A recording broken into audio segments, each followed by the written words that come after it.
El Plum Tras, un libro que te lee cuando eres capaz de leer tu vida desde el recuerdo, la sanación y la transformación. Este es mi libro.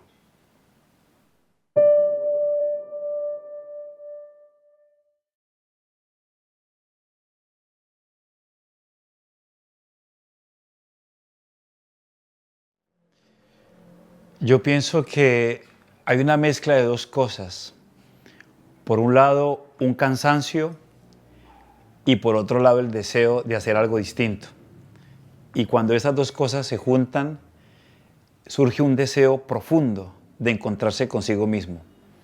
Y para encontrarse consigo mismo hay que reconciliarse con su propia historia, aunque esa historia tenga matices de oscuridad. Porque cuando eso sucede, entonces recordar se convierte en un escenario de sanación. Y cuando la sanación llega, en definitiva, lo que sigue es la transformación.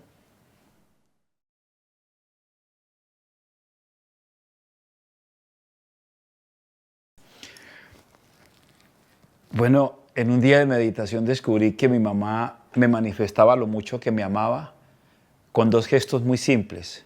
Abrir la puerta muy sutilmente de la habitación para no despertar a nadie y después ir a la olleta donde se hace el café y poner la olleta sobre la estufa y eso suena tras. Entonces, Plum Tras es el signo del amor que sirve.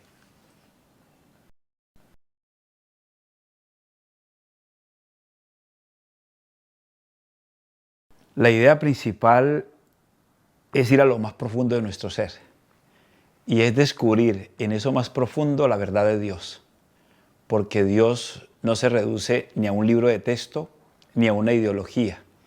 Dios está en nosotros y cuando vamos a lo más profundo y nos encontramos con Él, ocurre la magia de la transformación.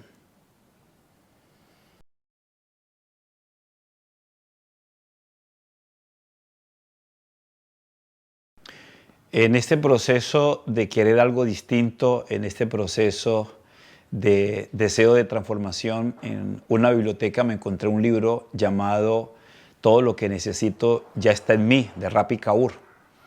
Y ese libro me inspiró y me movió para descubrir mi cómo. El libro del Plum Tras es mi cómo de sanación.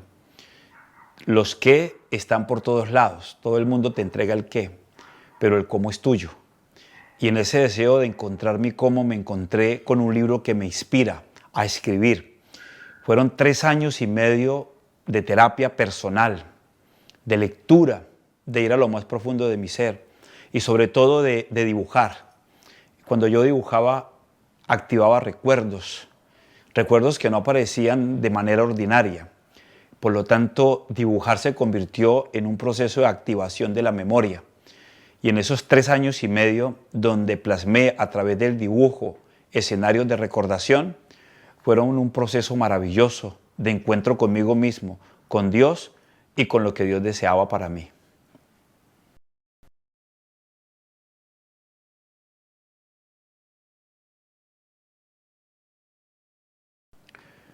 Hay una parte del libro que dice la historia de uno puede ser la historia de todos. No todos tuvimos el mismo Señor oscuro, pero todos tuvimos que enfrentar a alguien de oscuridad. No todos vivimos en las mismas circunstancias del camino, pero todos tuvimos que caminar. No todos enfrentamos las mismas carencias, pero todos experimentamos carencias. ¿Qué espero? Que la gente sea capaz de conectarse con su propia historia cuando es capaz de leer mi historia y sea capaz de activar su propio cómo cuando es capaz de leer mi cómo de sanación.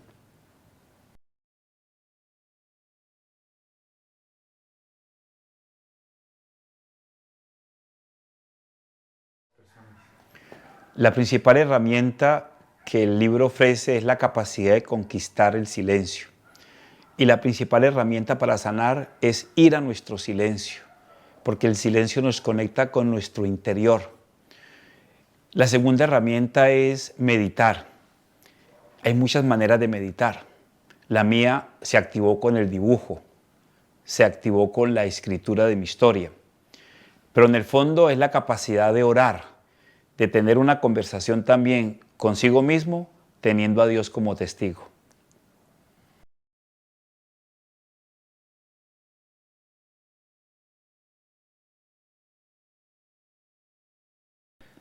La verdad, el libro se entreteje en muchas historias, muchos momentos, pero hay una que me marcó muchísimo y es que cuando yo quería estar a solas conmigo mismo, me trepaba a un árbol y en la copa del árbol estudiaba, en la copa del árbol me sentía libre y me sentía pleno, me sentía en comunicación conmigo mismo.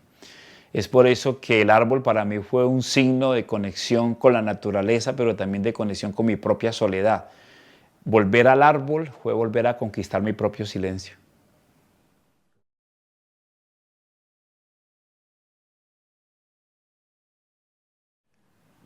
Lo más importante es desenmascarar al verdugo, ponerle nombre al que hizo daño, ponerle domicilio, porque la única manera de perdonar es tener a quien perdonar. Y ese quién al que tenemos que perdonar o ese qué de lo que tenemos que perdonar implica desenmascarar al verdugo. Hay algo que nos hizo daño y que hoy nos hace daño, pues solo dejará de hacernos daño cuando somos capaces de desenmascarar, de ir a lo más profundo de la autenticidad de nuestro ser y reconocer que aunque yace ahí como un recuerdo, jamás será un presente.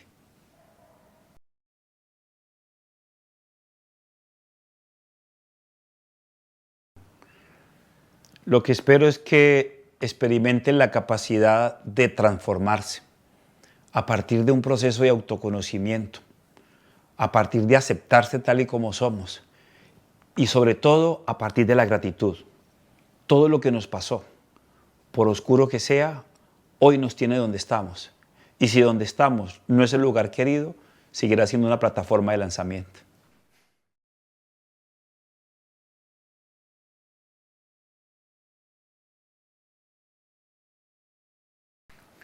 La palabra de aliento siempre será ánimo, es posible.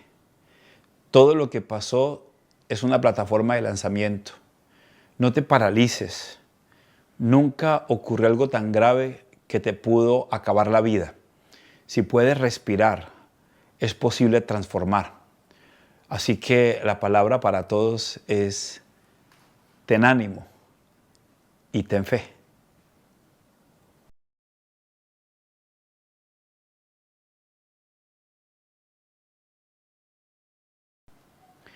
La iniciativa surge de un deseo muy espiritual, de un deseo de conexión con mi propio ser y sobre todo de ese deseo de coherencia, de ser más yo, de ser auténtico. Y es ahí donde la espiritualidad me lleva un poco más allá de la religiosidad y un poco más acá de mi propio ser. Esa transformación, ese cambio interno fue lo que me condujo a escribir este libro.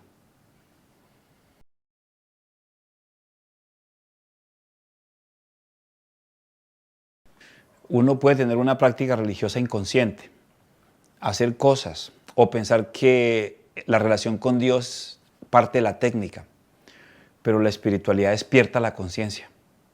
Y muchas veces una religiosidad inconsciente alimenta el ego, de sentirnos más o menos, pero la espiritualidad nos lleva a sentirnos humanidad.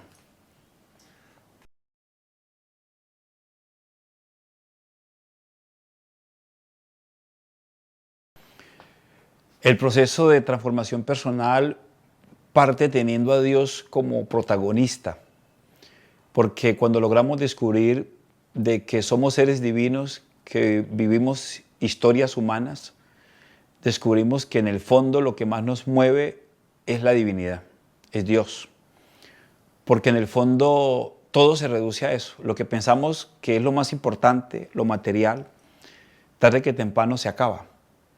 Pero tanto como los recuerdos en nuestra vida de las personas que tanto amamos no desaparecen, así tenemos que vivir una vida digna para que los recuerdos de la humanidad y de otras personas, aunque sean pocas, tampoco desaparezca nuestra vida.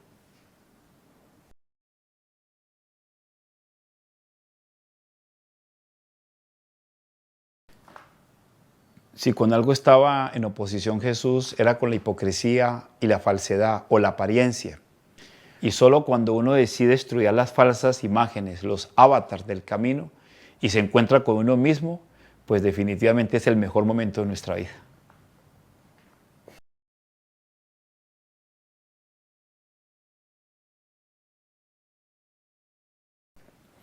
Es entender el papel del miedo en nuestra vida. El miedo es a la vida lo que es el aire al fuego. Si el aire sopla y el fuego no es consistente, lo apaga. Pero si el aire sopla y el fuego es consistente, lo incrementa. Así que el miedo es muy importante, pero depende de nuestra actitud delante del miedo. Casi siempre estamos tomando decisiones con miedo, pero tomando decisiones. Cuando uno hace eso, en definitiva, corre el riesgo de que se incremente el fuego de la vida. Por ahora habrá que experimentar un poco de miedo, pero como dice la palabra de Dios, los que siembran entre lágrimas, cosechan entre cantares.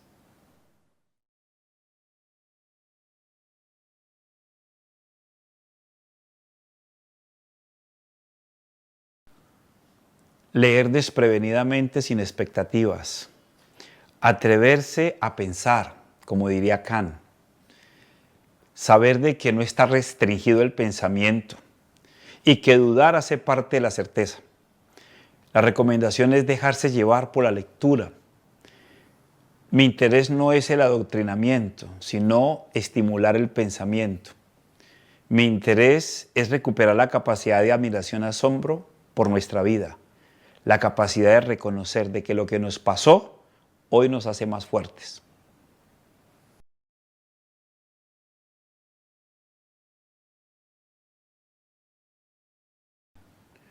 El perdón es el factor determinante y lo más importante, porque el perdón no es algo que merezca el que nos hizo daño. En una primera instancia es algo que yo me merezco. Y cuando yo soy capaz de perdonarme, soy capaz de perdonar. Y el perdón es terapéutico. Cuando uno perdona, uno sana. Y cuando uno sana, uno transforma. Entonces el perdón es el factor determinante.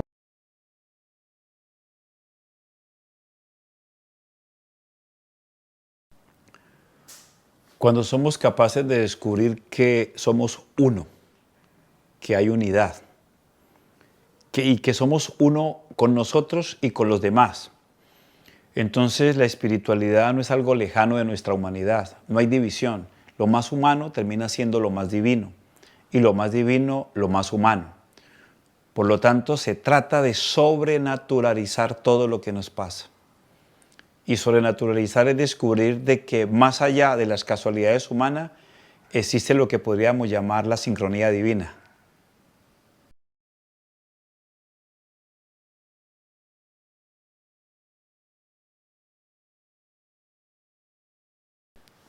La principal estrategia siempre será la meditación, la oración, porque en la meditación y la oración caemos en la cuenta, y caer en la cuenta es el valor determinante, porque cuando uno no cae en la cuenta uno se duerme, y vivimos en una sociedad marcada por la producción y el consumo, y entre la producción y el consumo está la gente dormida. Y cuando tú decides orar y meditar, vas a despertar. Y despertar la conciencia es maravilloso. Pero mantener despierto implica también disciplina. Poner ese algo de meditación y oración diaria como un valor fundamental de crecimiento.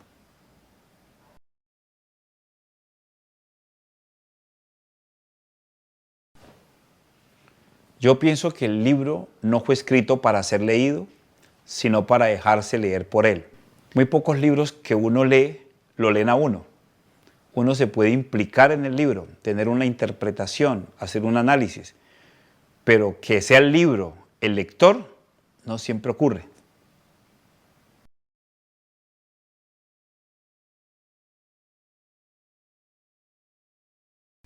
Yo pienso que el impacto siempre pasará por esa capacidad de asombrarse y admirarse de lo nuevo y también de lo desconocido. Por lo tanto, el impacto es recuperar la capacidad de admiración y asombro ante lo desconocido. Y eso desconocido es justamente lo que nos invita a trascender. Dios hace parte de lo desconocido, pero justamente por trascender delante de lo desconocido que es Dios, es donde nuestra vida realmente camina hacia el sendero de la plenitud.